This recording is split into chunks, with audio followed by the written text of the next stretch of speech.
Pendekar Super Sakti, seri ke-6 mencari guru kanuragan.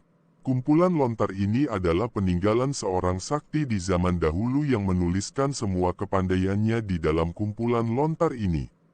Di situ terdapat pelajaran-pelajaran ilmu kanuragan yang tinggi sekali, juga terdapat cara-cara berlatih tenaga dalam serta samadhi yang dapat mengumpulkan tenaga batin dan dapat membersihkan darah dan menyehatkan otak. Inilah yang menyebabkan mengapa Lagan Jatan yang masih kecil itu tiba-tiba menjadi pendiam. Ketika ia membaca kumpulan lontar itu, karena di antara pelajaran di dalam kumpulan lontar itu, berkali-kali disebutkan bahwa siapa yang ingin memelihara kekuatan batin, ia harus banyak berdiam dan jangan sembarangan mengeluarkan kata-kata. Dan juga, sebetulnya Lagan Jatan menjadi pendiam bukan hanya karena taat kepada pesan dalam kumpulan lontar ini, akan tetapi juga ia merasa kecewa dan bingung sekali. Ingin benar ia mengerti isi kumpulan lontar ini, akan tetapi terlampau sukar baginya hingga banyak bagian yang tidak dimengertinya. Maklumlah, semenjak kecil ia tak pernah diberi pelajaran kanuragan, maka tentu saja kini menghadapi sebuah pelajaran perkanuraganan yang sangat tinggi dan sukar tanpa ada yang memimpinnya. Ia merasa bingung dan tidak mengerti. Ia tidak berani memberitahukan hal ini kepada ayahnya, karena selain ayahnya tidak pandai ilmu kanuragan, juga ia khawatir kalau ayahnya akan merampas kumpulan lontar itu dan melarang membacanya. Oleh karena ini, ia tinggal diam. Bahkan untuk membaca kumpulan lontar itu ia selalu melakukannya dengan sembunyi-sembunyi. Bertahun-tahun Lagan Jatan membaca dan mempelajari isi kumpulan lontar itu, dan pada waktu malam ia mencoba untuk mempraktekkan pelajaran itu. Ia mulai melatih napas dan bersamadi menurut petunjuk di dalam kumpulan lontar dan heran sekali, baru beberapa bulan saja ia belajar, ia rasakan tubuhnya menjadi segar dan ingatannya kuat sekali. Oleh karena itu, ia makin tekun mempelajari kumpulan lontar 8 bintang langit. Ketika ia pergi ke kota Raja Muara untuk menempuh ujian, kumpulan lontar itu diam-diam dibawanya pula. Setelah ia berhasil dalam menempuh ujiannya, tiba-tiba timbul sebuah pikiran dalam hatinya. Untuk dapat mempelajari kumpulan lontar itu dengan sempurna, ia harus mencari seorang guru yang pandai. Maka, ia lalu menyuruh pelayannya pulang dan ia sendiri lalu merantau ke barat, karena ia tahu dari lontar-lontarnya bahwa di daerah barat banyak terdapat orang pandai.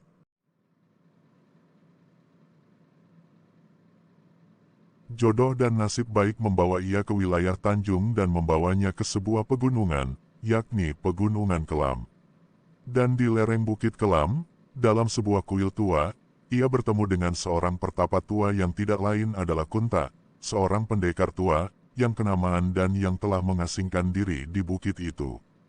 Melihat sikap pemuda yang baik dan yang berbakat untuk memiliki ilmu kepandaian tinggi itu, Kunta tertarik sekali. Alangkah terkejutnya ketika pada malam hari, dari kamar pemuda itu ia mendengar pernapasan yang teratur dan ditarik secara luar biasa hingga menerbitkan angin bersiutan. Ia cepat mengintai dari atas atap ijuk dan aneh sekali, tiba-tiba Lagan Jatan yang pendengarannya telah maju hebat di luar tahunya sendiri karena melatih diri menurut petunjuk kumpulan lontar 8 bintang langit, dapat mendengar tindakan kakinya dan pemuda yang sedang berlatih napas itu berkata, "Tuan yang berada di atas atap ijuk, jika mempunyai keperluan, silakan turun saja." Kunta merasa kagum dan terkejut sekali. Ia telah merantau puluhan tahun lamanya dan kepandaian ringan tubuhnya telah terkenal hingga jarang ada orang yang demikian tajam pendengarannya hingga bisa mendengar tindakan kakinya di atas atap ijuk. Akan tetapi, pemuda yang nampaknya seperti bodoh dan hijau ini, telah dapat mengetahui dan mendengarnya. Maka buru-buru Kunta melompat turun dan dengan heran ia bertanya, "Anak muda yang luar biasa, kau belajar dari siapa maka pendengaranmu sehebat ini?" Karena tahu bahwa yang berdiri di hadapannya adalah seorang berilmu, Lagan Jatan lalu menjatuhkan diri berlutut. "Tuan Pertapa, aku yang bodoh mana ada harga untuk dipuji. Mohon Tuan Pertapa sudi memberi petunjuk dan jika Tuan Pertapa tidak keberatan, mohon suka menerima aku sebagai murid." Kunta makin merasa heran. Pemuda ini telah memiliki kepandaian tinggi, mengapa masih hendak berguru kepadanya? Lagan Jatan lalu menuturkan dengan terus terang bahwa ia melatih diri menurut petunjuk dari sebuah kumpulan lontar kuno.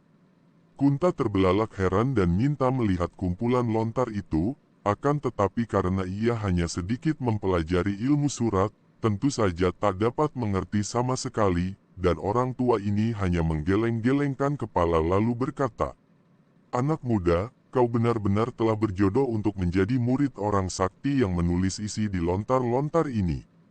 Kalau untuk menjadi gurumu, aku tidak berani karena ilmu yang terdapat di dalam kumpulan lontar ini jauh lebih tinggi daripada ilmu kepandaianku. Akan tetapi, kalau kau ingin supaya aku membantumu dalam mempelajari kumpulan lontar ini, yakni pada bagian-bagian pergerakan kaki tangan, tentu saja aku akan suka sekali membantu."